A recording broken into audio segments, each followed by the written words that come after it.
Este episódio foi criado usando inteligência artificial. A seguir, neste episódio do Follow Him. Uma das experiências mais memoráveis e transformadoras de minha vida aconteceu um dia, quando meu companheiro e eu estávamos em Saskatoon, Saskatchewan. Por alguma razão, que não me lembro ou entendo e que não documentei, fomos chamados para visitar uma mulher que estava em profundo desespero. Olá pessoal, bem-vindos a mais um episódio de Follow Him. Meu nome é Hank Smith, eu sou seu apresentador. Estou aqui com o meu co-apresentador, John Bytheway. E John, vou ler isso para você. Isso é perfeito. O valor de um co-apresentador é grande aos olhos do apresentador. Portanto, John, obrigado por ser um excelente co-apresentador. Acho que seu valor está bem próximo ao dos rubis. Tenho certeza de que um ótimo co-apresentador vale muito a pena. E infelizmente vocês me pegaram, mas aqui estamos. Sim, bem, você é o apresentador do céu, John. Muito bem, John. Hoje temos a companhia de nosso bom amigo, Dr. Steve Harper. Estamos na sessão 18 de Doutrina e Convênios. Podemos levá-lo sozinho. Uma única sessão hoje. John, quando você pensa na sessão 18, você já estudou essa sessão antes. O que vem à mente? Steve, vamos lhe fazer a mesma pergunta. O único versículo que lembro de tantas aulas de preparação missionária foi: se vossa alegria é grande, com uma só alma que tiverdes trazido a mim no reino de meu Pai, quão grande será a vossa alegria se me trouxerdes muitas almas. Mas há muito mais aqui. E, Hank, tenho que dizer que há algumas horas atrás fiquei muito empolgada com a presença de Steve Harper, porque minha referência favorita para a história das sessões de Doutrina e Convênios é Entendendo Doutrina e Convênios, do Dr. Stephen Harper. Quem somos nós, Hank, para sentar com um dos maiores especialistas nesse período da história da Igreja e em Doutrina e Convênios? Portanto, estou muito animado para aprender hoje. Que bênção. Steve, ao examinar a sessão 18 para se preparar, o que vem à mente? O que você tem pensado? Não consigo pensar nessa sessão sem pensar em uma das experiências mais formadoras de minha vida, uma das experiências mais memoráveis de minha missão, sobre a qual falarei, mas tem a ver com a lembrança de que o valor das almas é grande à vista de Deus. É certamente uma das minhas 140 sessões mais importantes em Doutrina e Convênios, portanto, provavelmente entre as 5 melhores para falar a verdade. Uau! Quando você e eu estávamos conversando sobre a participação neste ano, você foi para a sessão 18, o que me surpreendeu, pois você é um especialista na primeira visão. John, estou convencido de que quando Steve for para o mundo espiritual, Joseph Smith vai querer aprender sobre a primeira visão com Steve. Ele dirá: agora, o que exatamente eu disse? E você vai pensar: bem, você realmente usou essa palavra. Bem, Steve, somos gratos por você ter dedicado seu tempo para estar conosco. Quando penso em especialistas de doutrina e convênios, vem-me à mente Steve Harper. Sessão 18. Deixe-me ler o manual Come, Vem e Segue-me. Diz o seguinte: há muitas maneiras diferentes de tentar medir o valor de uma pessoa. O talento, a educação, as condições financeiras e a aparência física podem afetar a maneira como avaliamos uns aos outros e a nós mesmos. Mas, aos olhos de Deus, nosso valor é muito mais simples e está claramente declarado em Doutrina e Convênios 18. Lembrai-vos de que o valor das almas é grande à vista de Deus. Essa simples verdade explica muito do que Deus faz e por que o faz. Por que ele instruiu Joseph Smith e Oliver Cowdery a estabelecer a Igreja de Jesus Cristo em nossos dias? Porque o valor das almas é grande. Porque ele ordena que todos os homens, em todos os lugares, se arrependam e envia apóstolos para pregar o arrependimento. Porque o valor das almas é grande E por que Jesus Cristo sofreu a morte na carne e a dor de todos os homens? Porque o valor das almas é grande. Se uma só dessas almas decidir aceitar a dádiva do Salvador, ele se regozijará, porque grande é a sua alegria pela alma que se arrependeu. Cara, só de trazer todas essas línguas da sessão 18, que bela abertura. Steve, com isso, precisamos fazer algo histórico. Como você quer abordar a sessão 18? Vamos dar uma olhada no histórico. Estou muito animado para falar sobre esta sessão. Isso é espetacular. Vamos voltar à introdução explicativa. Sei que vocês já tocaram nesse assunto, mas só quero lembrar a todos que há uma frase fantástica na introdução explicativa de Doutrina e Convênios. No topo da segunda página está escrito: essas revelações sagradas foram recebidas em resposta a orações em momentos de necessidade e surgiram de situações da vida real envolvendo pessoas reais. Assim como nós, quando temos uma crise, um dilema ou alguma necessidade real, estamos mais inclinados, pelo menos eu estou, a ir a Deus em oração, a estar mais dispostos a buscar respostas, mais dispostos a acreditar que Deus poderia me ajudar ou ter esperança. Certamente isso é verdade para quase todas essas sessões de doutrina e convênios. Elas foram criadas porque as pessoas têm problemas, dilemas ou uma crise. Steve, parece que nos últimos, 10 ou 20 anos, falamos sobre crises de fé, mas gostei do que você disse. Foi aqui que a revelação veio, crises de fé. Essa é a primeira visão. Sim, crises de fé não são novidade. Isso não é exclusivo nosso. Há um livro muito importante de William James, um professor de Harvard, na virada do século XX, chamado The Varieties of Religious Experience, As Variedades da Experiência Religiosa. E nesse livro ele diz que a coisa mais comum no mundo é ter uma crise religiosa. Quem nunca teve alguma variação disso? Não queremos fazer pouco caso disso, mas também não queremos agir como se fosse algo totalmente novo e que não há como lidar com isso, que o céu está caindo e que é melhor desistirmos agora mesmo. Essas pessoas em doutrina e convênios que receberam essas revelações tiveram suas próprias dificuldades com a fé e a crença e, principalmente, com a tentativa de fazer o que o Senhor lhes havia instruído a fazer. É um grande desafio saber que, digamos que você seja Oliver Cowdery e seja o principal destinatário de pelo menos a maior parte da sessão 18 de Doutrina e Convênios, você sabe exatamente o que o Senhor quer que você faça. É difícil fazer isso, é difícil viver de acordo com isso, e isso cria uma luta em si, seu próprio tipo de problema.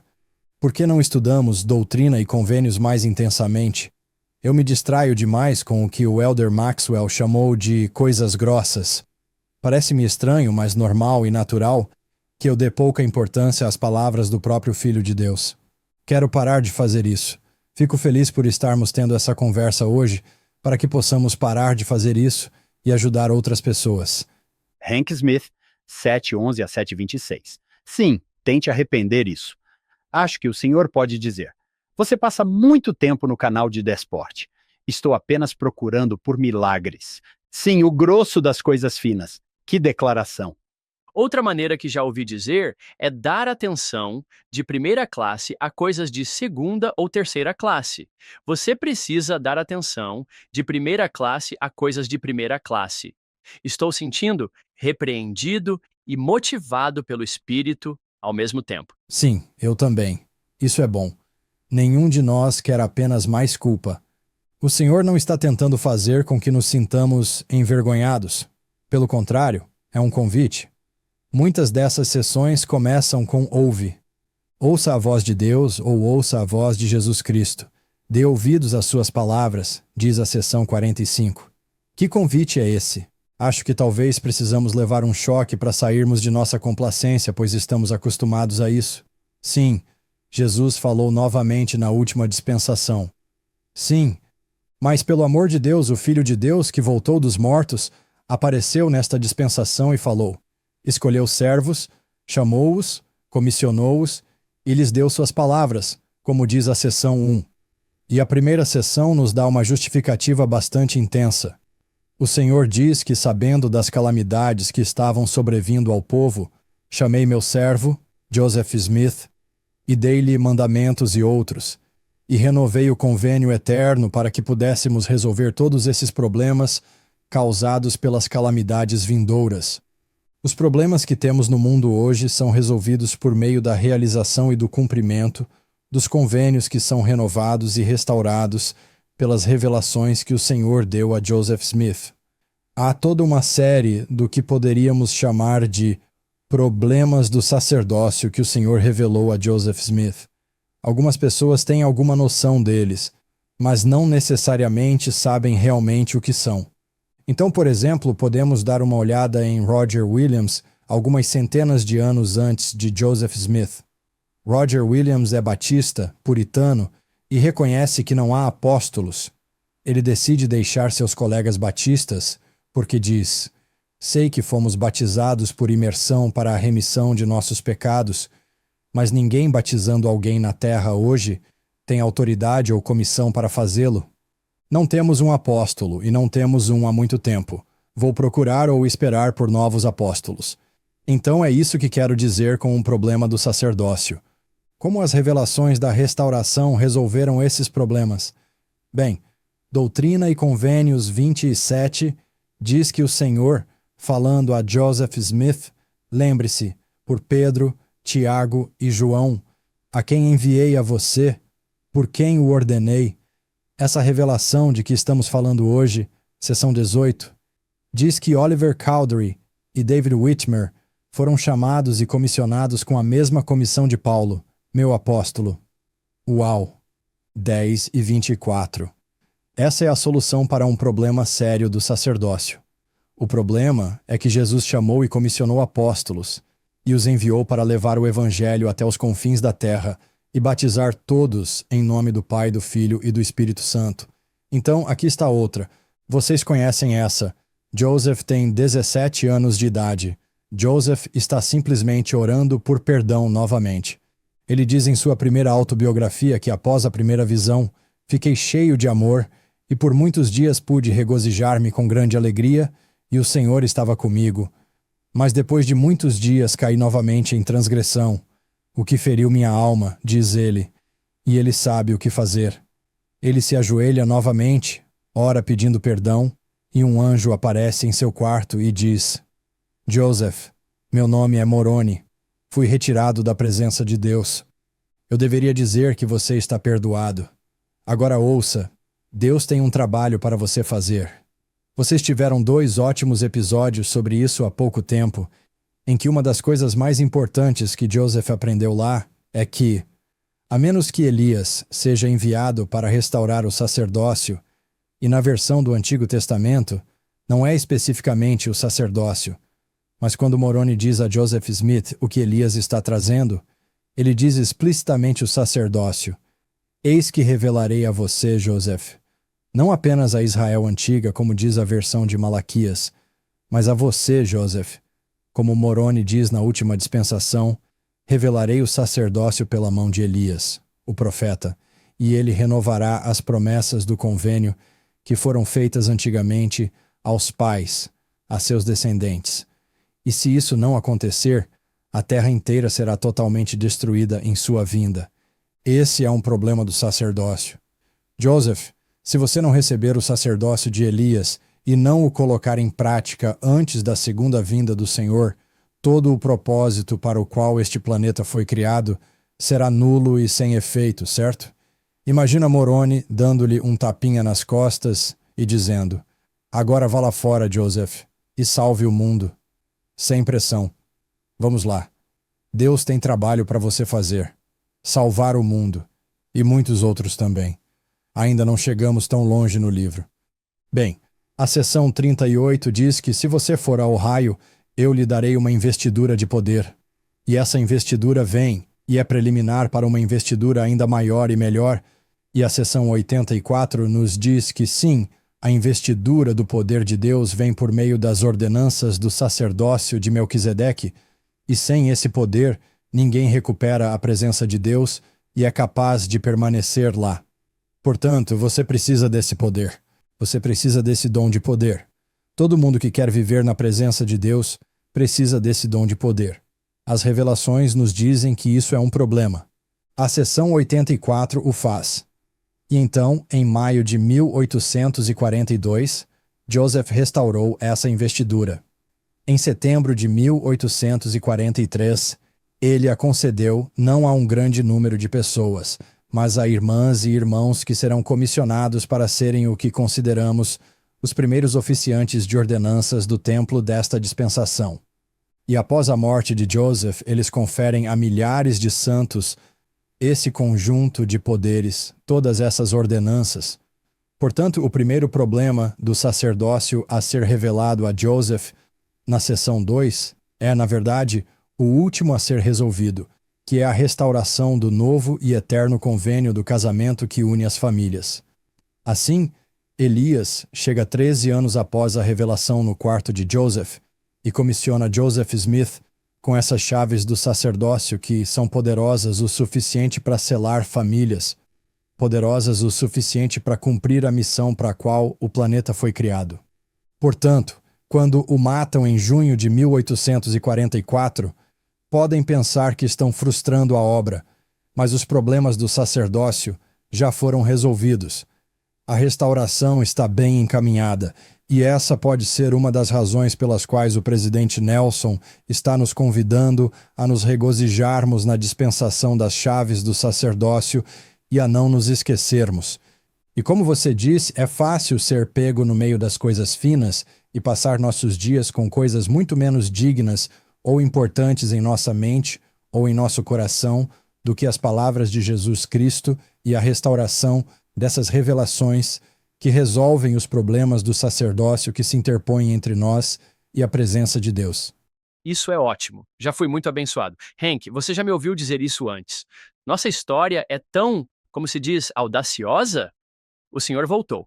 Ele abriu a cortina, e então um anjo Moroni passou por ela, e então João Batista, e então Pedro, Tiago e João, e então Moisés, e Elias, e os poderes seladores. Eu nunca havia pensado nisso antes da maneira como você disse, Steve. Esse era um problema do sacerdócio. Isso me fez lembrar de um pequeno poema antigo que memorizei quando John Wesley impôs as mãos sobre a cabeça de Thomas Coke. E acho que o ordenou ou algo assim. E seu irmão, Charles Wesley, que escreveu a letra de alguns de nossos hinos. Como os bispos são feitos facilmente. Sim, com que facilidade os bispos são nomeados por capricho do homem ou da mulher. Wesley, suas mãos sobre Coke colocaram, mas quem colocou as mãos sobre ele, compôs esse pequeno poema sobre o problema do sacerdócio. Que história fantástica! A primeira visão é seguida por uma sucessão desses seres que tinham um propósito e trouxeram o sacerdócio de volta. Adoro a maneira como você coloca isso. Esse último de todos os problemas é resolvido pelo novo e eterno convênio, que é o que o Senhor nos disse na seção 1. O novo e eterno convênio foi quebrado. Esse é um problema muito, muito sério. Foi por isso que chamei Joseph Smith. Previ as consequências terríveis, horríveis e permanentes que estão por vir, se não revertermos essa situação. Portanto, renovei o convênio eterno por meio de Joseph Smith, o profeta, e ele define o convênio eterno algumas vezes em Doutrina e Convênios como a plenitude do meu evangelho. Pense no que chamamos de juramento e convênio do sacerdócio. É tudo uma questão de receber. Deus está distribuindo essas coisas em sua plenitude. A questão é, você e eu estamos recebendo? Como você a recebe?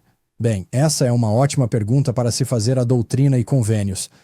Talvez eu queira ler cada sessão com muita atenção e perguntar: o que preciso fazer para receber a luz, a vida, a lei, o poder, a verdade, a glória, a inteligência que está fluindo da presença de Deus e preenchendo a imensidão do espaço?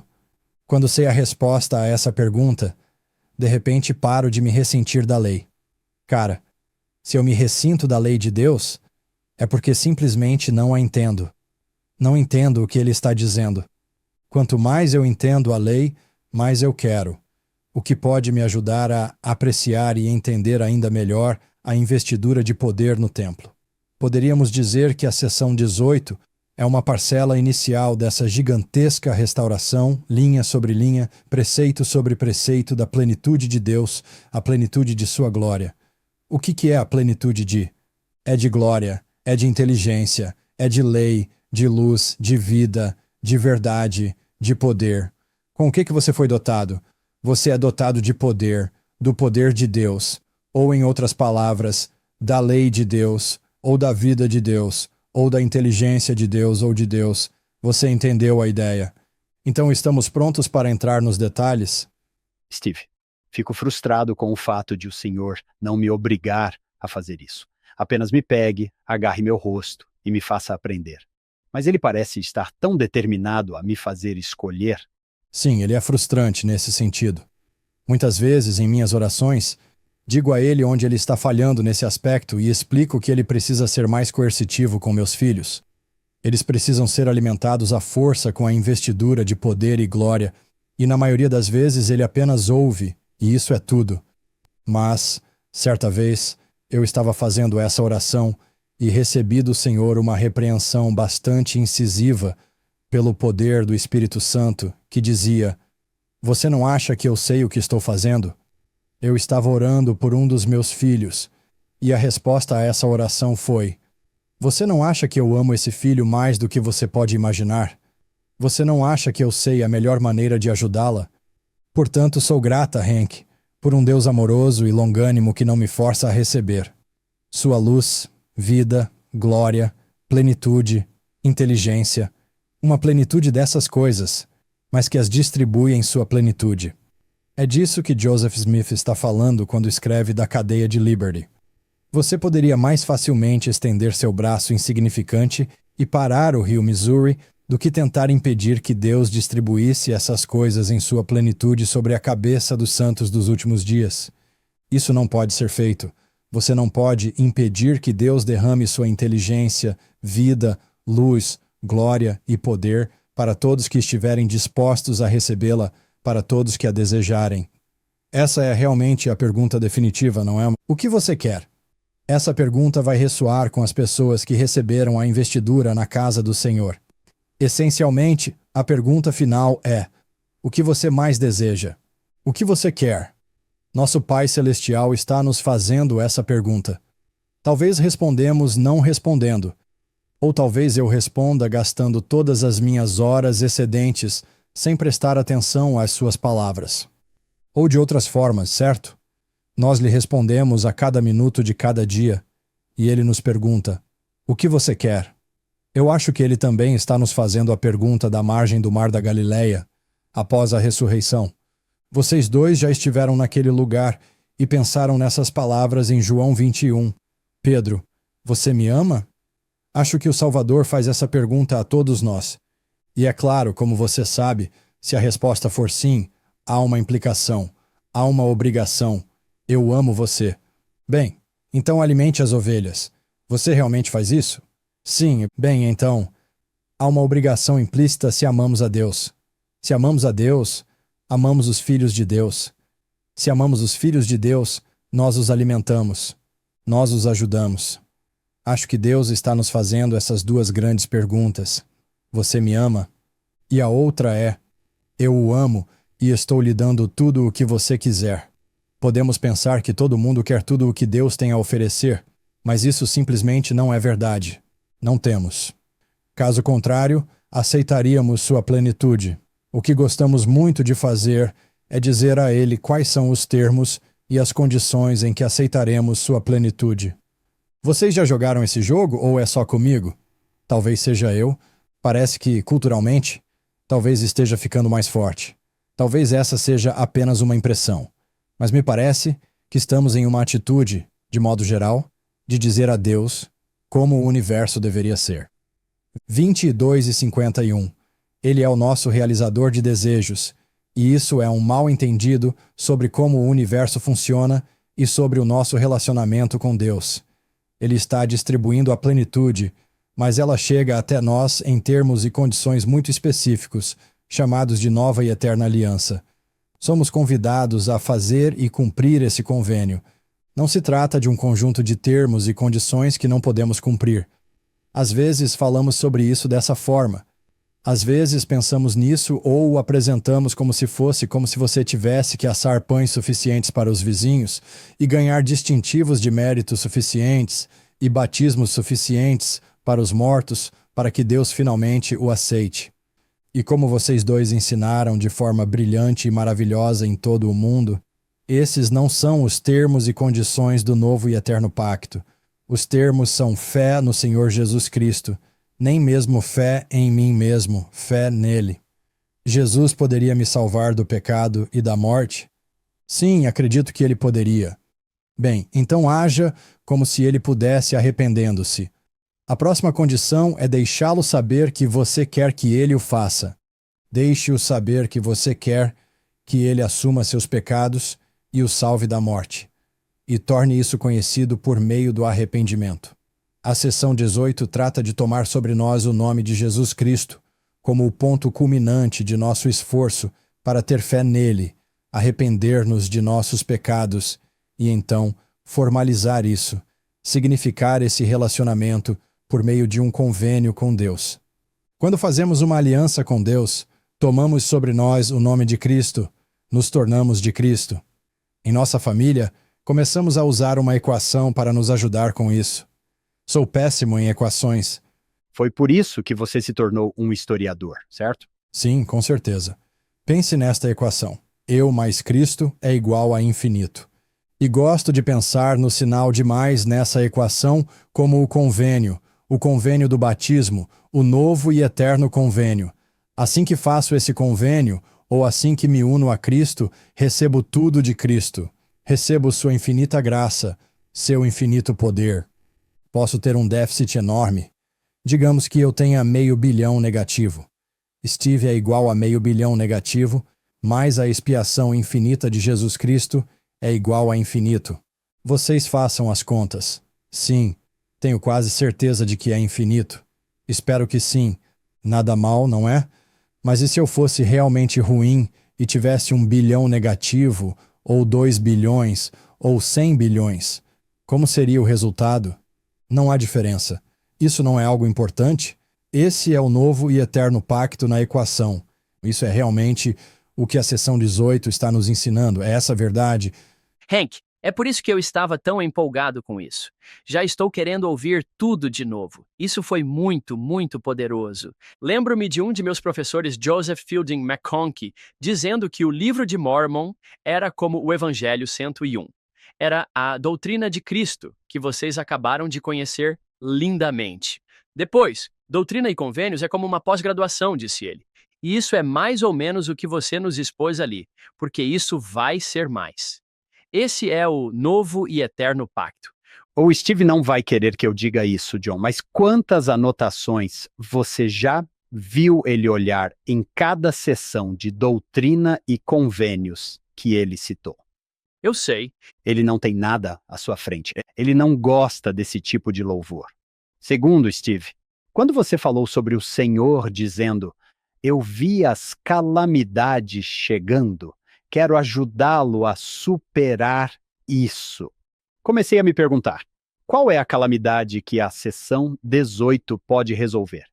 Para mim, que tenho lido com frequência com jovens adultos e jovens, uma delas é a calamidade da falta de autoestima. Não sei quem sou, não sei por que estou aqui, não sei se sou importante. Na seção 18, acho que o Senhor pode estar dizendo, pelo menos em minha mente, que posso ajudá-lo com isso. Sim, muito mais frequente até do que uma crise de fé é uma crise de valor. Quero dizer, isso não é novo. Não foi só agora que as pessoas começaram a se perguntar: será que tenho algum valor para alguém, especialmente para Deus? Isso é grave, não é? Não conheço ninguém que não esteja lutando contra isso de alguma forma, em alguma medida. E para muitas pessoas é difícil, muito difícil. E as verdades reveladas por Jesus na seção 18 são o antídoto para isso.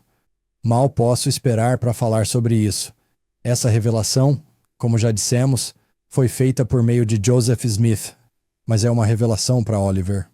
E é uma revelação estranha pelo fato de que, no meio do caminho, ela se torna uma revelação para os 12 apóstolos, que ainda não foram chamados e não serão chamados por quase 6 anos. É um texto fascinante. Ele merece nossa atenção cuidadosa. É na mesma época e lugar, de modo geral, que o livro de Mormon está sendo concluído em Fayette, Nova York, a tradução do livro de Mormon, como poderíamos dizer, e que David Whitmer, Martin Harris e Oliver Cowdery se tornarão as 3 testemunhas. E nessa revelação, seção 18, Oliver tem uma preocupação. Ele está preocupado. O Senhor disse na seção 5 que estabelecerá sua igreja. Ele disse isso na seção 10, com mais insistência. O livro de Mormon está terminando. O estabelecimento da igreja parece ser a próxima coisa que será feita. E Oliver gostaria de saber: o que devo fazer em seguida? Como nos preparamos para isso? Precisamos de um credo? Precisamos de um manual de instruções? Em que nossa igreja acredita? O que é característico? O que acontece com o restante do cristianismo? E esta é a coisa que meu servo, Oliver Cowdery, desejou saber de mim. Esse é o versículo 1. Essa pergunta, ou conjunto de perguntas, é o que está na mente de Oliver. Essa é a sua oração. É isso que ele quer saber. E é por causa disso que o Senhor vai lhe dar essas palavras. Isso pode parecer uma revelação diretamente a Oliver. Em alguns sentidos é mesmo. Essa revelação vem do Senhor por meio de José Smith. As palavras saem da boca de Joseph Smith. Se você não soubesse disso, não há nada na revelação que possa revelar isso. Esse é um dos muitos casos como esse. E essa é uma das razões pelas quais Oliver Cowdery, Martin Harris, David Whitmer, a mãe e o pai de David, os irmãos de David, Emma, os pais de Joseph, seus irmãos e irmãs, os Partridges e os Whitneys, é uma das razões pelas quais essas pessoas estão absolutamente convencidas de que ele é um revelador. Espero que todos se lembrem de que as pessoas que conhecem melhor Joseph Smith são as que mais acreditam nele. Isso é demonstrável, isso é fato. Você pode chamá-los de nomes, você pode dar explicações sobre por que isso e por que aquilo. Você pode cumprir a profecia de Moroni de que o nome de José será conhecido para o bem e para o mal em todo o mundo. E você pode fazer parte do esforço conjunto em andamento para cumprir o nome dele para o mal, ou para conhecer o nome dele para o mal. Mas o que você não pode negar com credibilidade é que essas pessoas que conheciam Joseph Smith muito melhor do que você, ou eu, ou do que os críticos, acreditavam nele. Elas acreditavam nele suficiente para segui-lo aonde quer que ele fosse. Acreditavam nele o suficiente para fazer tudo o que suas revelações lhes diziam para fazer. Fico frustrado quando as pessoas enterram a cabeça na areia a respeito da enorme montanha de evidências que estão registradas para nós por pessoas que conhecem bem Joseph Smith. Elas acreditam nele. Elas acreditam nessas revelações. O professor Bushman fez essa afirmação de forma tão bela e de muitas maneiras. Mas cada seção deste livro tem quase uma boa história e bons registros por trás, mostrando que as pessoas que receberam essas revelações acreditaram nelas e as seguiram, muitas vezes com imenso sacrifício pessoal. Então, vamos colocar um ponto de exclamação no ponto em que Oliver diz: Joseph, preciso saber por revelação o que o Senhor quer que seja feito. Desejam saber como se preparar para a organização da igreja. E o Senhor responde a esse desejo. Agora eis que, por causa do que você, meu servo Oliver Cowdery, desejou saber de mim, eu lhe dou estas palavras. É realmente importante conhecer a pergunta que provocou a revelação, ou não entendemos a revelação tão bem quanto poderíamos.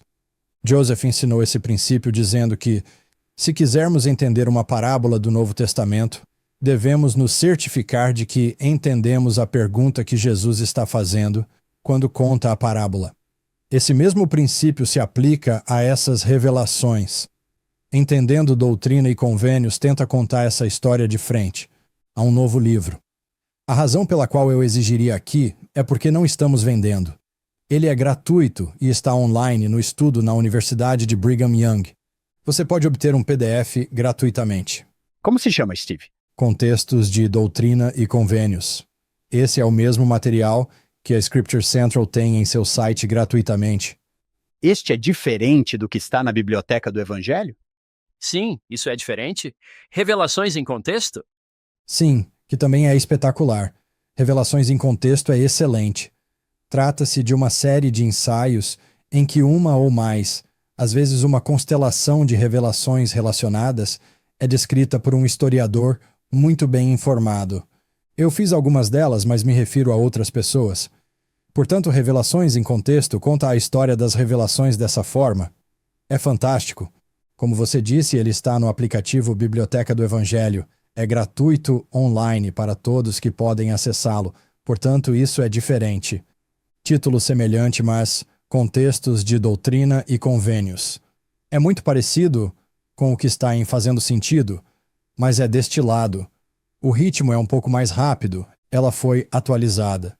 Tenho em mente tentar orientar as pessoas sobre a questão que originou a sessão e as personalidades que estão sendo discutidas e abordadas na sessão sem gastar metade de uma vida inteira. Porque, é claro, temos que voltar ao que interessa em pouco tempo. Se você for como eu, você está tomando um tempo valioso que eu poderia estar assistindo a um jogo. Você pode comprar uma cópia dos estudos da Universidade de Brigham Young. Eles imprimirão um para você, com impressão sob demanda. Mas isso é apenas para cobrir o custo da impressão. E se você quiser apenas o PDF gratuito, ele está lá. E também está em outros lugares. Versões em áudio também, em plataformas de podcast. Uau! Isso é ótimo! Assim podemos conhecer cada pergunta que induz a sessão. Isso levou ao fim.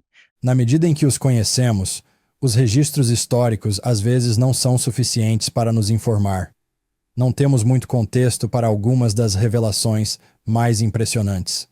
Doutrina e Convênios 93 é o meu máximo. E nós realmente não sabemos o que levou a isso. Acho que Joseph disse que esta tarde recebi o seguinte sobre isso. Espere, o quê? Por quê? É incrível. De fato. Mas na medida em que os conhecemos, temos como nos atualizar rapidamente sobre a situação real e as pessoas reais que estão sendo abordadas. Quais são os problemas, crises, dilemas que evocam essas revelações? Cara, mas as pessoas vão querer saber como eu chamo os dilemas da Emma, porque a sessão 25 é muito legal. É muito mais legal quando você sabe o que ela sabe. Quando você joga fora linhas que podem parecer insignificantes, como ir com ele no momento de sua partida. Quando você sabe o que Emma sabe, de repente aquela pequena linha de Doutrina e Convênios 25 e outras são enormes. Elas são importantes. Ainda não revelaremos o final da história, mas as pessoas vão querer saber as perguntas que serão feitas. As revelações são um pouco como ter apenas uma metade de uma troca de e-mails ou apenas ouvir um lado de uma conversa telefônica. Se você tivesse toda a troca de e-mails ou toda a conversa telefônica, poderia entender melhor a parte que tem. É importante conhecer o contexto, porque isso permite que você entenda o texto. Às vezes, fazemos uma coisa perigosa, na minha opinião.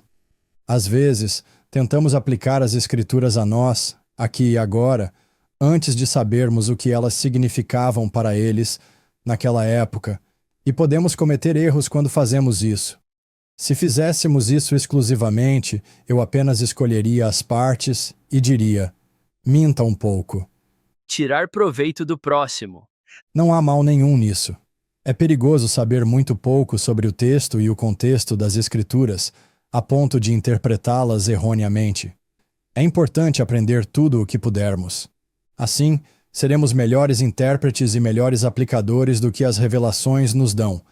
Muito mais profundidade quando você conhece o histórico e realmente se aprofunda nele. Agora você pode aplicar algo muito mais do que algumas frases aqui e ali. Às vezes eu, meus filhos ou meus alunos, reclamamos que as Escrituras podem ser entediantes. Acho que o problema é que somos entediantes. Acho que o problema é que talvez não tenhamos nos esforçado o suficiente ou não tenhamos imaginado.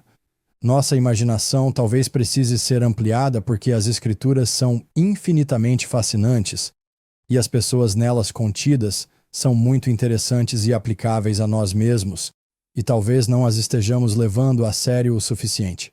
Quando o fazemos, e essas histórias das revelações que abordam essas histórias, elas são convincentes. As escrituras não são chatas. Você é que é chato. Uma mensagem da Igreja de Jesus Cristo dos Santos dos Últimos Dias. Então, Steve, com isso deveríamos entrar em ação e descobrir o que Oliver queria? Pode apostar. Portanto, Oliver quer fazer o melhor trabalho possível para estar pronto para fazer qualquer que seja seu trabalho na Igreja Vindoura do Salvador. Ele sabe, por revelações anteriores, que a Igreja do Salvador está chegando. O livro de Mórmon está prestes a ser impresso. Quando ele sair do prelo, estabeleceremos a Igreja de Jesus Cristo mais uma vez na terra. Assim, o Senhor diz no versículo 2, o que deve ser ressaltado pelo fato de Oliver ter uma dúvida constante sobre o conhecimento. O que eu sei? Como eu sei? John, você chegou a escrever um livro sobre isso? Ou como posso saber que sei ou algo do gênero? Não consigo me lembrar. Esse foi um bom livro, John. Era um bom livro. Mas eis que o versículo 2 diz, eu lhe manifestei que as coisas que você escreveu são verdadeiras, portanto você sabe que elas são verdadeiras. Portanto, essa é a primeira premissa da resposta do Senhor a Oliver Cowdery. Agora podemos dizer, o que você quer dizer com as coisas que ele escreveu? Isso significa o manuscrito do livro de Mórmon. Sim, você escreveu isso. Você tomou o ditado. E isso é um fato histórico. Cerca de 30% desse manuscrito existe, e está quase inteiramente na caligrafia de Oliver Cowdery.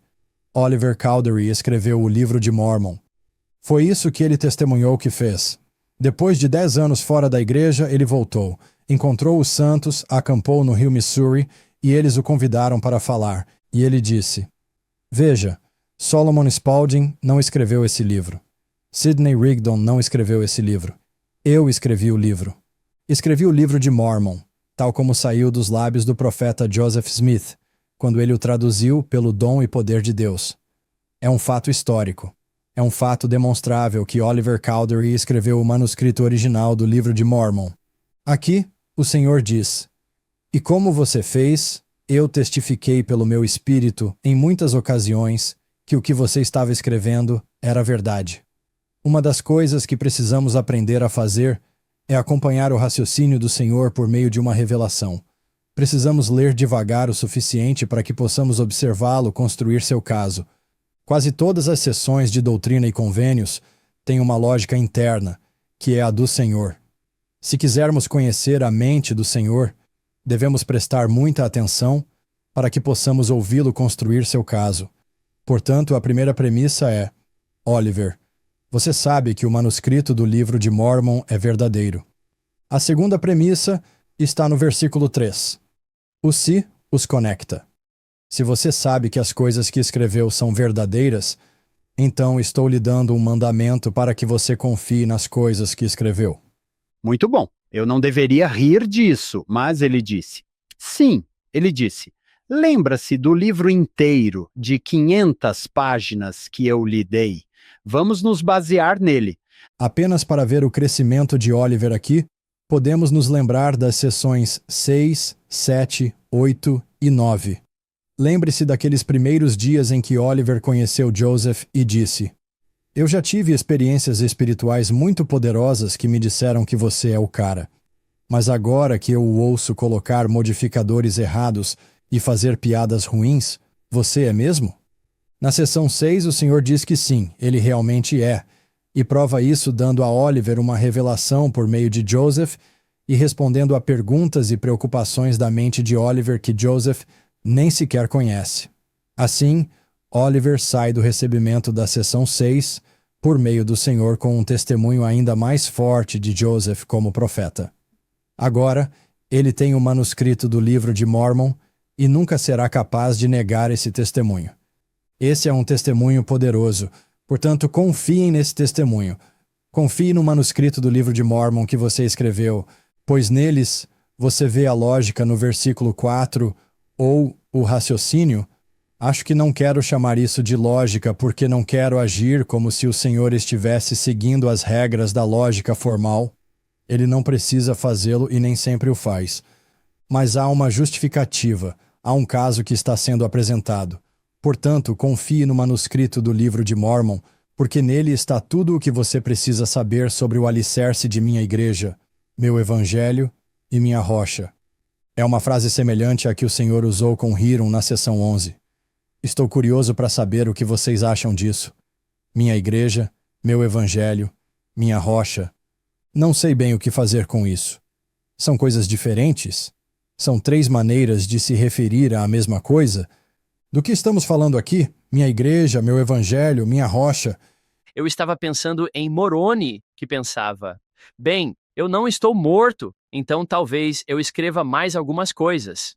E acabou escrevendo Moroni 6. Eis como dirigíamos a igreja no que diz respeito às reuniões e ao que fazíamos. O Evangelho é todo o livro de Mórmon.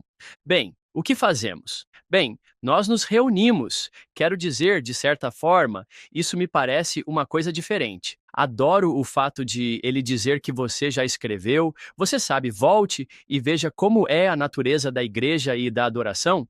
Sim, isso é muito perspicaz, não é? Eu não tinha pensado nisso, mas uma grande parte do livro de Moroni é o que dizemos quando batizamos alguém, o que dizemos quando abençoamos o sacramento, quem é convidado para as reuniões. Até os conselhos de associados estão lá, sabia? Minha mente foi automaticamente para Mateus 16. Jesus pergunta a seus apóstolos: o que as pessoas estão dizendo a meu respeito? Alguns dizem que você é um grande profeta. Ninguém está dizendo que você é o Cristo. Pedro responde: você é o Cristo, o Filho do Deus vivo. Jesus responde: bem-aventurado és tu, Simão, sobre esta pedra edificarei a minha igreja, e as portas do inferno não prevalecerão contra ela. Isso é Mateus 16, versículo 18. Isso soa muito semelhante à Doutrina e Convênios 18, versículo 4 e 5.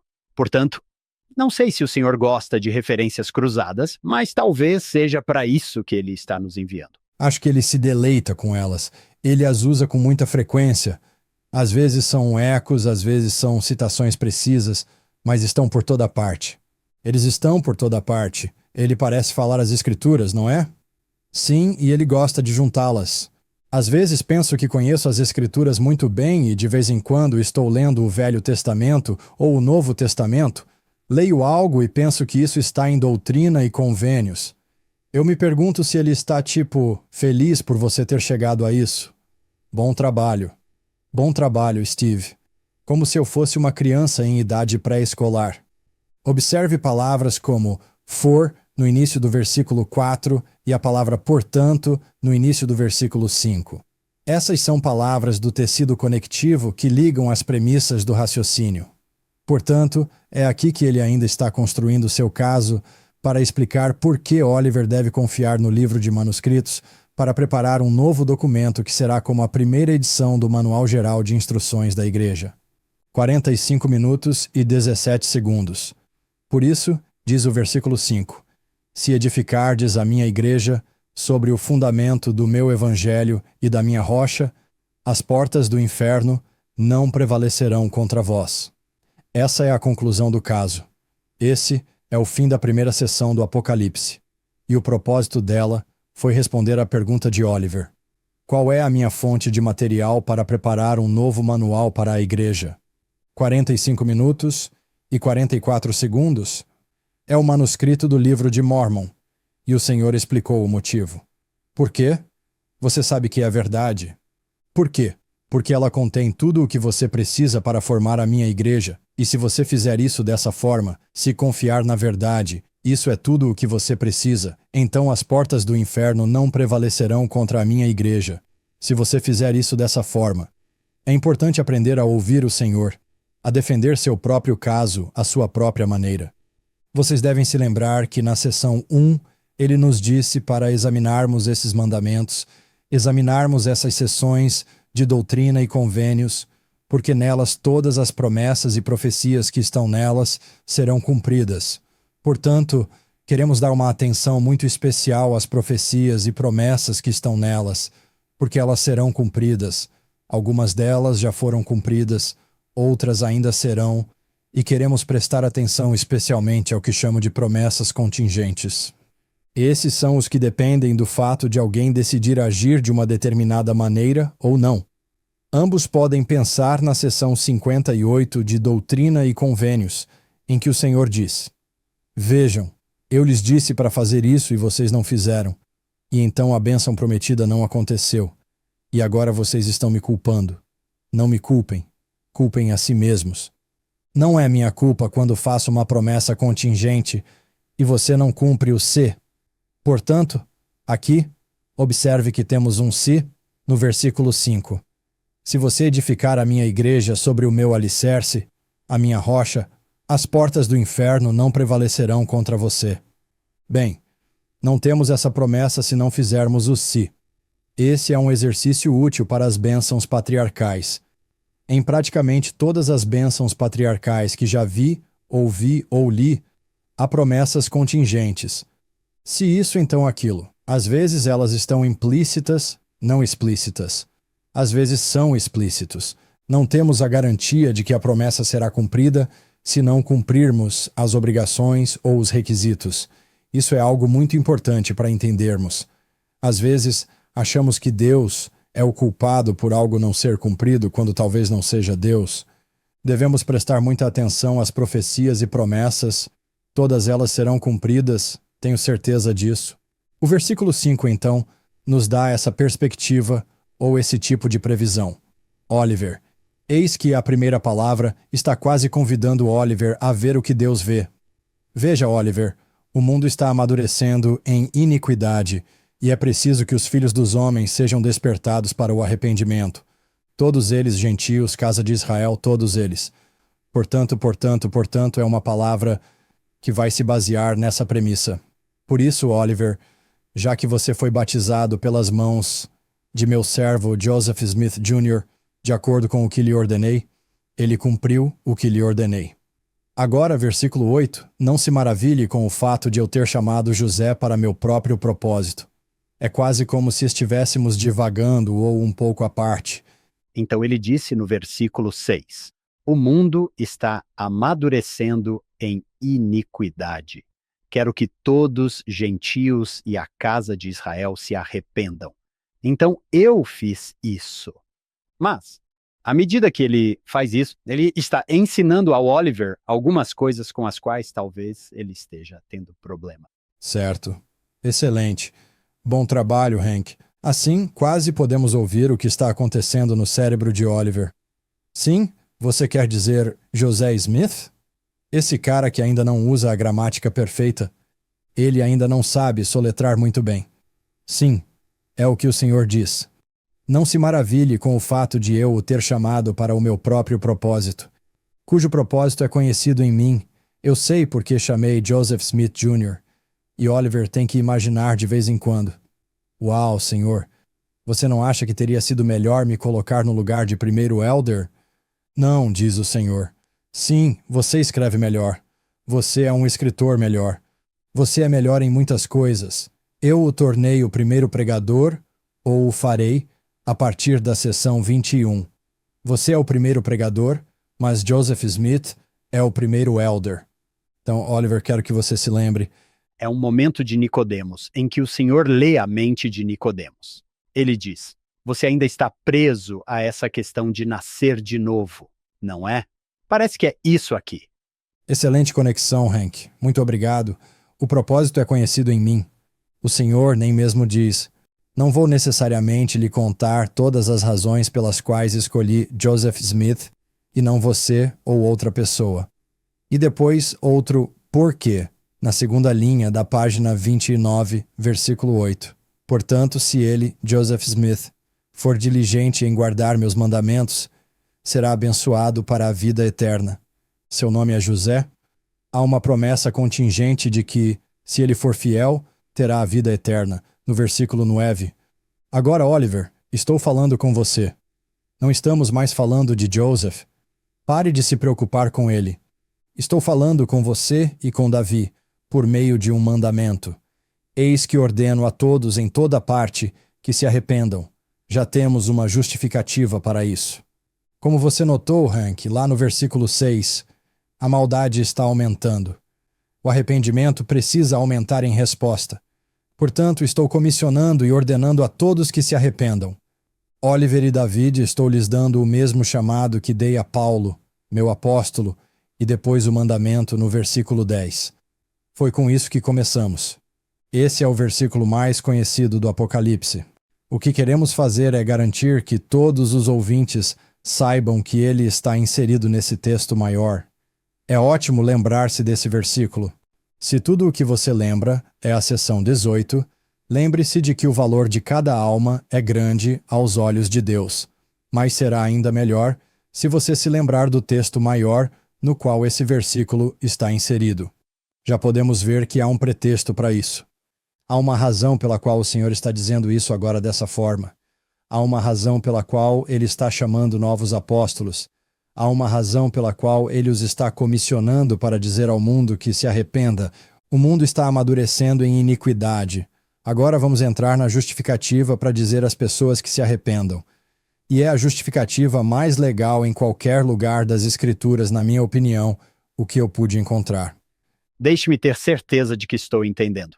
Versículo 6. O mundo está amadurecendo em iniquidade. Quero que todos se arrependam. Nota lateral para Oliver, depois uma nota lateral para Joseph. Certo, voltando a Oliver, voltando a essa ideia de arrependimento. Estou pedindo a você, estou pedindo a David, que pregue o arrependimento. Eis o motivo. É isso mesmo? Isso foi brilhante. Muito bem, senhor. Você pode dar minha aula a qualquer momento. Você entendeu?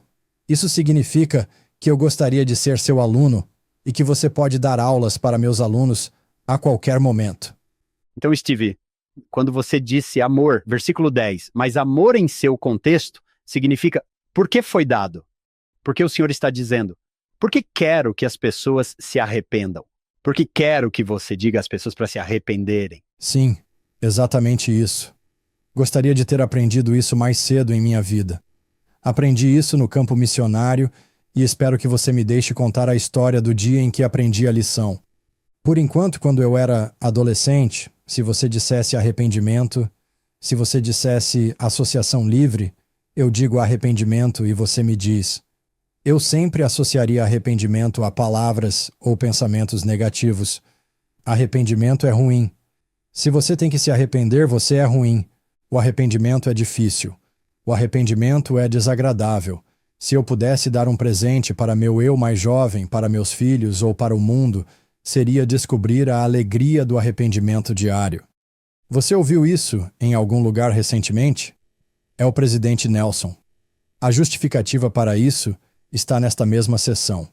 Meus alunos de doutrina e convênios fazem anotações em doutrina e convênios, inclusive com código de cores. As cores escolhidas não importam, mas peço que escolham uma cor e que destaquem cada mandamento com a mesma cor. Sempre que o Senhor diz a alguém para fazer algo, neste semestre estamos usando o verde para isso. Então, estou dizendo isso porque quero que todos notem que a primeira palavra no versículo 10 é um mandamento. É um mandamento para lembrar. Você e eu devemos nos lembrar de algo, e o que devemos lembrar é que o valor das almas é grande. Mas não apenas o fato de que o valor das almas é grande, devemos nos lembrar de que o valor das almas é grande aos olhos de Deus. Hank, você disse anteriormente que o valor das almas é medido de várias maneiras. Shohei Ohtani acerta um home run uma vez a cada 14 vezes que tenta. A alma dele vale muito mais do que a minha. Se você conseguir fazer isso, será bem recompensado. Isso é muito impressionante. Mas não é disso que estamos falando aqui. Isso não tem nada a ver com a visão de Deus. Então, qual é o valor da alma aos olhos de Deus? Vamos continuar lendo. E a resposta é que o valor de uma alma é o equivalente exato de uma expiação infinita do Filho unigênito de Deus. E se puderem, quero lhes contar como aprendi essa verdade. Era uma vez, há muito tempo, deve ter sido há mais de 30 anos, que eu estava servindo na missão Canadá-Winnipeg. Eu adorava. Uma das experiências mais memoráveis e transformadoras de minha vida aconteceu em um dia em que meu companheiro e eu estávamos em Saskatoon, Saskatchewan. Por algum motivo que não me lembro nem entende, e que não documentei, fomos chamados para visitar uma mulher que estava em profundo desespero, e nenhum de nós tinha ideia de como ajudar uma pessoa em profundo desespero. Estávamos fora de nosso alcance, muito fora de nossa liga. Ela precisava desesperadamente da ajuda do Senhor, e tudo o que ele tinha para trabalhar era um par de punks. O legal, como você sabe, é que ele pode fazer muito com 2 punks em uma situação desesperadora. Mas esse foi um daqueles dias em que aprendi a verdade sobre o que ensinamos quando ensinamos. Eu não sabia disso antes. Eu não poderia ter preparado essa lição, nem meu companheiro. Não sabíamos o que estávamos fazendo. De alguma forma chegamos à sessão 18 de Doutrina e Convênios. Não me lembro de ter conhecimento prévio do que ela dizia. Talvez fosse o versículo 10. Talvez houvesse uma lembrança suficiente de um domínio do seminário para que o Espírito Santo pudesse se agarrar a isso e lembrar a meu companheiro e a mim que o valor das almas é grande. Trouxe minhas escrituras missionárias hoje porque o objeto físico é sagrado para mim, pois estava lá naquele dia. Esse foi o texto original que o Salvador usou para transmitir sua mensagem a essa preciosa filha dele naquele dia. E a mensagem era: lembrem-se de que o valor das almas é grande aos olhos de Deus. Bem, isso é adorável. Como uma abstração, essa irmã teria aceitado essa premissa e ainda assim não teria se sentido melhor. Foi mais ou menos a linha de questionamento que veio depois que o Senhor seguiu por meio dela, e foi quase como se ele a estivesse convidando a pensar sobre as implicações desse versículo. Já observamos que as palavras for, e portanto são pedaços de tecido conectivo. A palavra for, no início do versículo 11, está conectando o fato de que as almas são de grande valor aos olhos de Deus, com uma razão pela qual elas o são. Eis que o Senhor quer que visualizamos isso, que vejamos isso como se fosse à vista dele. Aos olhos de Deus, as almas são de grande valor. Contemplem essa visão. Olhem em meus olhos por um segundo. O Senhor, seu Redentor. Vocês sabem que as perguntas das recomendações para o templo sofreram um pequeno ajuste recentemente. Há alguns anos a pergunta era algo como: você tem um testemunho de Jesus Cristo e de seu papel como Salvador e Redentor? E agora a pergunta é: você tem um testemunho da expiação de Cristo e de seu papel como seu Salvador e Redentor? É isso que o Senhor está nos convidando a contemplar. Eis aqui o Senhor, vosso Redentor. Ele sofreu a morte na carne. Observe a repetição. Vou ler o texto. Diga-me quais palavras são repetidas. Eis que o Senhor, vosso Redentor, sofreu a morte na carne. Portanto, ele sofreu a dor de todos para que todos pudessem se arrepender e vir a ele. Que repetição você ouviu, sofreu e tudo mais? Deus sofreu. Não me lembro da irmã que visitamos fazendo isso, mas ela poderia, como tantas pessoas ao longo da história, e em nosso próprio tempo, em nossa própria vida, ter evocado o clássico problema teológico do sofrimento. Se Deus me ama e se Deus pode evitar, é poderoso o suficiente para evitar meu sofrimento, porque sofro. Bem, esse problema tem embutida uma suposição que muitas vezes não reconhecemos. E a suposição é que o amor de Deus se manifesta melhor evitando o sofrimento. Ele nunca disse isso. Isso não faz parte do plano. De fato, o cristianismo se baseia na ideia de que Deus sofre. Deus condescende em sofrer mais do que qualquer outra pessoa. E o sofrimento mais injusto de todos os tempos, o mais intenso, o mais infinitamente expansivo e o mais injusto de todos os tempos na história do universo, foi feito pelo único ser perfeito que já passou por esta terra. O cristianismo não se baseia de forma alguma na ideia de que Deus evita o sofrimento porque nos ama. O cristianismo se baseia na ideia de que Deus definitivamente nos ama. Tanto que ele deu seu Filho unigênito, e é isso que estamos sendo convidados a visualizar aqui. Deus, seu Redentor, o Senhor, seu Redentor, sofreu a morte. Ele sofreu a dor de todos para que todos pudessem se arrepender. É muito importante que entendamos esse motivo do sofrimento de Jesus. Ele sofreu a dor de todos para que todos pudessem se arrepender. Agora, se eu começar a ouvir isso, de repente minha imaturidade adolescente e minha compreensão do arrependimento começam a diminuir. Essa boa e maravilhosa irmã está ouvindo dois elders lerem esses versículos e às vezes ela está lendo conosco, lendo as palavras dela mesma. E o poder do Espírito Santo fez com que essas palavras penetrassem profundamente nela e elas se tornaram muito pessoais para ela. O Salvador lhe ensinou que ela era aquela por quem o Senhor, seu Redentor, sofria. Ele sofreu as dores dela, né? Ele sabia o que ela estava sofrendo naquele momento e fez isso para que ela pudesse se arrepender e vir a Ele. Essa é uma justificativa para o sofrimento do Salvador. O Salvador não sofre por punição, ele sofre para nos levar a Ele. Ele sofre para que possamos nos arrepender. De repente, o arrependimento se torna uma grande bênção, e quanto mais lemos essa revelação, mais ela se torna.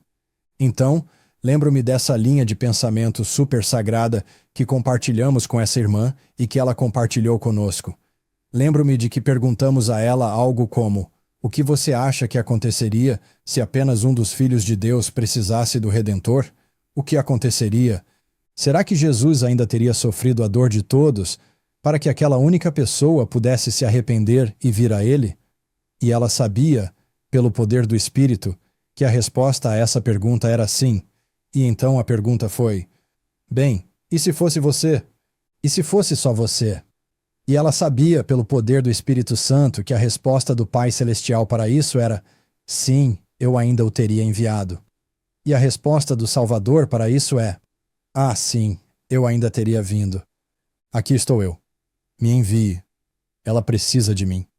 Ninguém além de mim pode fazer isso. Eu vou. Ele nos ama tanto que realizou esse sacrifício por cada um de nós, e ele o faria novamente. E ele o faria se fosse apenas aquela irmã em Saskatoon que precisasse de seu sacrifício. E valeria a pena, valeria cada pedacinho. Essa é a lógica da seção 18. Considero essa passagem das Escrituras como a descrição mais discreta da expiação do Salvador em qualquer lugar. Ela contrasta maravilhosamente com a próxima seção 19, onde ele será enfático ao falar com Martin Harris, e poderíamos falar sobre as razões para isso e por que essa é uma revelação perfeitamente adequada para aquela pessoa naquele dia. Mas nesse caso, observe que é como se o Senhor estivesse sendo modesto. Observe também que ele passa para a terceira pessoa. Você percebeu isso? Ficamos com eu, e depois fazemos a transição quando chegamos ao versículo 10. Lembrem-se de que o valor das almas é grande aos olhos de Deus. Quão grande? Bem, o Senhor, seu Redentor, sofreu. Ele sofreu tudo para que todos, e até mesmo um só, pudessem se arrepender, se quisessem, e vir a Ele. Observe que os próximos versículos se baseiam nisso. Versículo 12. Ele ressuscitou dos mortos. E então há uma razão, uma justificativa. Por que ele ressuscitou dos mortos? Para que ele pudesse trazer todos a ele sob a condição de arrependimento. Ele nos dá a oportunidade de escolher por nós mesmos. Não precisamos nos arrepender. Não precisamos ter fé nele. Por que não atrair todos a ele sem nenhuma condição? Bem, porque isso seria universalismo ou calvinismo ou alguma variação disso. Seria uma das variações da soteriologia ou uma doutrina da salvação na qual não temos voz nem escolha. Seria Deus tomando todas as decisões. Deus não toma todas as decisões. Ele nos deixa escolher. Ele não salva ninguém que não queira ser salvo. Ele não faz ninguém se arrepender que não queira se arrepender. Poderíamos dizer, bem, todo mundo vai querer se arrepender. Não. O fato é que muitas vezes eu não quero me arrepender. E eu sei disso. E passei por essa experiência muito bonita, muito bonita. Jesus sofreu isso para que pudéssemos nos arrepender se quiséssemos. Pensem nisso. Ele o fez e está feito, e isso exigiu um sacrifício infinito e eterno. E isso nem mesmo com qualquer garantia de que qualquer um de nós vai tirar proveito disso. Isso é apenas uma esperança divina, eu concedo isso. Mas não há coerção. Mas nós o amaremos e nos arrependeremos quando entendermos como ele nos amou primeiro. Desejaremos nos achegar a Ele em condições de arrependimento quando percebermos que isso nos traz imensa alegria. Veja o versículo 13. Grande é a sua alegria na alma que se arrepende. Essa é uma justaposição de sofrimento e alegria, não é mesmo? Ele sofreu, diz o versículo 10. E qual é o fruto do sofrimento? Bem, o sofrimento era para que apenas um pudesse se arrepender. Então, o que acontece quando alguém se arrepende? Todo esse sofrimento é recompensado com imensa alegria. A alegria que vem a Cristo quando nos arrependemos compensa o sofrimento, o sacrifício infinito e eterno. Portanto, aqui está o melhor de todos os motivos para se arrepender. Por que se arrepender? Porque Jesus se alegra quando me arrependo. Jesus fica muito feliz quando me arrependo. Ele me deu a oportunidade de me arrepender. A seguir, a segunda parte deste episódio. Isso ocorre durante o período em que Oliver está descontente. Ele está um pouco frustrado. Ele sente que foi desrespeitado, que não lhe deram tanto crédito quanto ele merece. E na carta ele diz: sim, você está certo. Tenho sido sensível demais nesses pontos, mas você também seria se tivesse estado na presença de Pedro com nosso amado irmão Joseph e recebido o santo sacerdócio. É Oliver Cowdery dizendo: Jesus escolheu Joseph e enviou Pedro para colocar as mãos sobre minha cabeça e a cabeça de Joseph. Sou um apóstolo, ou pelo menos era.